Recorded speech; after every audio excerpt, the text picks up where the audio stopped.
Hello everyone, I'm going to show you how to set up your Arris router. And before starting, if this video helps, please support me. I donate half of all donations to shelters. You can find more details in the description below. So the first thing that you will need to do is to turn on your router. Take the power adapter. Plug one end of the power adapter into an outlet and the other into the router.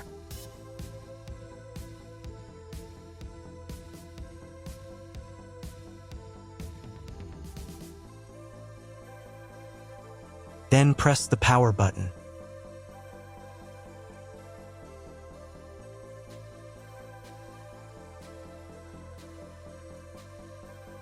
When the router is turned on, the power indicator will be lit. It may take a few minutes for it to completely turn on. Next, plug the cable from your internet service provider or from your modem into a special internet port. Now you need to restore the router to its factory settings. Hold down the reset button on the router for 10 seconds. Wait until the indicator lights on the router start flashing. At times, this button is found inside the router casing to prevent it from being pressed by mistake. In this case, use a slim object to press it down.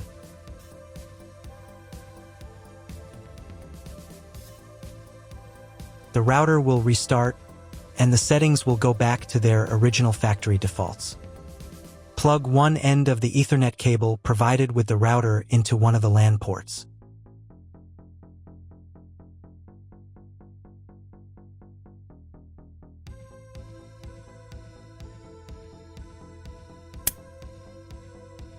And plug the other end of the cable into your computer's Ethernet port. Wait a few minutes for connection. Great, we've connected the router to your computer. Now you will need to set it up. But first, let me show you another way to connect the router if you do not have an Ethernet cable or your computer does not have an Ethernet port. Connect the router to the power adapter and cable from your internet provider. This will enable Wi-Fi. If your router is new and hasn't been set up, your Wi-Fi network will be named after the router. Your router has a unique Wi-Fi network name and password printed on a sticker.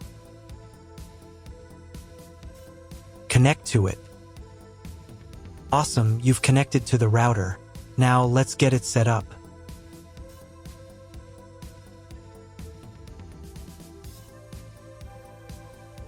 First, open your web browser and visit the URL you see on the screen. Use the URL bar instead of the search bar.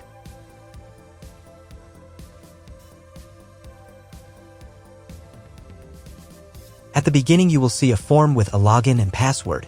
Usually it is admin and password. If these credentials are wrong, then find label on your router.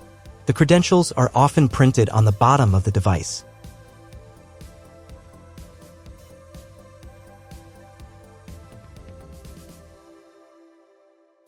If none of this works, it means that your router has already been configured and someone has changed the login and password. If you can't find out the login credentials, just reset the router to factory settings. And then log into the router's personal cabinet using the standard credentials. If your router settings do not look like mine, it means that your router has a different firmware. I made a video for every firmware type. You can find all the links in the description down below. I want to warn you right away that there are many firmware versions and they may differ slightly. But don't worry, you will succeed, just watch the video and follow the instructions. So, as I mentioned earlier, the first step is to enter your username and password to access the router's admin panel. At this point, you'll also see an option to choose the language for the router's admin interface. You can select from several available languages depending on the model, but in this case, I'm going to leave it set to English. It's the default and most documentation supports it. Once you've entered the username and password and selected the language, click the Apply button to proceed. After that, a pop-up window may appear. This is a security prompt asking if you want to change the default login password for the admin panel. This step is extremely important for your security. Leaving the default password makes it easier for someone to access and change your network settings without permission. So I strongly recommend changing it. To do that, click right here to open the password change page. On this page, you'll see 3 fields. In the first field, enter your current password, the one you just used to log in. In the second field, type your new password. Make sure it's strong and hard to guess. And in the third field, retype your new password again to confirm it. The password must be at least 8 characters long, but ideally you should use a mix of letters, numbers, and symbols to make it more secure. You might also see a field labeled Login Timeout. This setting determines how long your session in the router's admin panel will remain active when you're not using it. For example, if you set the timeout to 900 seconds, that's 15 minutes, and you don't interact with the interface during that time, the system will automatically log you out. This feature helps protect your router from unauthorized access in case you leave your computer unattended while logged in. Once you've made all the changes, click Apply to save them. Now, let's move on and change the Wi-Fi network name and password. To do this, go to the Basic Setup tab and then click on the menu option also called Basic Setup.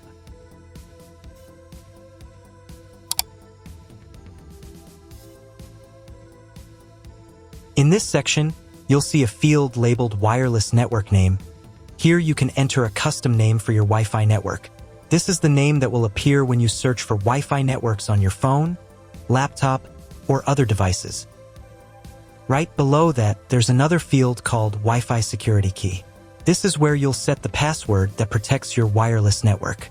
Just like the admin password, the Wi-Fi password must be at least 8 characters long, and it's best to include a combination of upper and lowercase letters, numbers, and symbols. If your router supports dual-band Wi-Fi, you'll see similar options for the 5 GHz network as well. You can change the name and password for that network too, or simply copy the same ones if you want all devices to connect automatically. If you don't need one of the bands, for example, if you want to disable the 2.4 GHz or 5 GHz network, you can do that here as well. Just uncheck the box next to the network you don't want to use.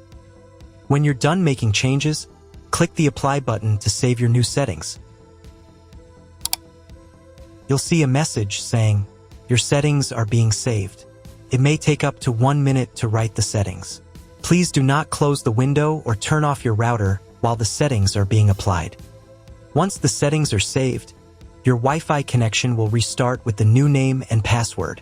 If you were previously connected to the router via Wi-Fi, your device will be disconnected. Now you need to reconnect using the new Wi-Fi network name and password that you just set. Once reconnected, check if your internet connection is working. The easiest way to do this is to open a browser and try searching for something on Google. If the internet still isn't working, don't panic. Try restarting your router. To do this, unplug the power cable from the router, wait for about 10 seconds, and then plug it back in. Now wait a couple of minutes until the router fully powers on.